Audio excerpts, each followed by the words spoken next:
ಹಿಂದೂ ಮಹಾಸಭಾ ಗಣಪತಿಯನ್ನ ಕೋಟೆಯ ಭೀಮೇಶ್ವರ ದೇಗುಲದ ಆವರಣದಲ್ಲಿ ಪ್ರತಿಷ್ಠಾಪನೆ ಮಾಡಲಾಗಿದೆ. ಮೆರವಣಿಗೆಯ ಮೂಲಕ ಮೂರ್ತಿಯನ್ನ ಈ ದಿನ ತರಲಾಯಿತು. ಸೆಪ್ಟೆಂಬರ್ 17ರಂದು ರಾಜಬೀದಿ ಉತ್ಸವ ನಡೆಯಲಿದೆ. ಆ ದಿನ ಲಕ್ಷಾಂತರ ಜನರು ಸೇರಲಿದ್ದಾರೆ.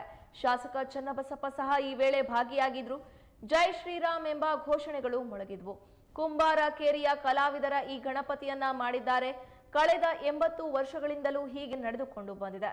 10 ದಿನಗಳ ಕಾಲ ವಿವಿಧ ಸಾಂಸ್ಕೃತಿಕ ಕಾರ್ಯಕ್ರಮಗಳು ಈ ಹಿಂದೂ ಮಹಾಸಭಾ ಗಣಪತಿ ಜಾಗದಲ್ಲಿ ನೆರವೇರಲಿದೆ. 17ರಂದು ರಾಜಬೀದಿ ಉತ್ಸವ ಅದ್ದೂರಿಯಾಗಿ ನೆರವೇರಲಿದೆ ಎಂದು ಶಾಸಕ ಚನ್ನಬಸಪ್ಪ ಈ ಸಂದರ್ಭದಲ್ಲಿ ತಿಳಿಸಿದರು.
ವಿಘ್ನೇಶ್ವರನ ಪ್ರತಿಷ್ಠಾಪನೆ ಇಂದು ಅತ್ಯಂತ ಸಡಗರ ಸಂಭ್ರಮದಿಂದ ನಡೀತಾ ಇದೆ. ವಿಶೇಷವಾಗಿ ಕುಂಬಾರಕೇರಿಯ ಕಲಾವಿದರು ಈ ಗಣಪತಿಯನ್ನು ಮಾಡಿದ್ದಾರೆ.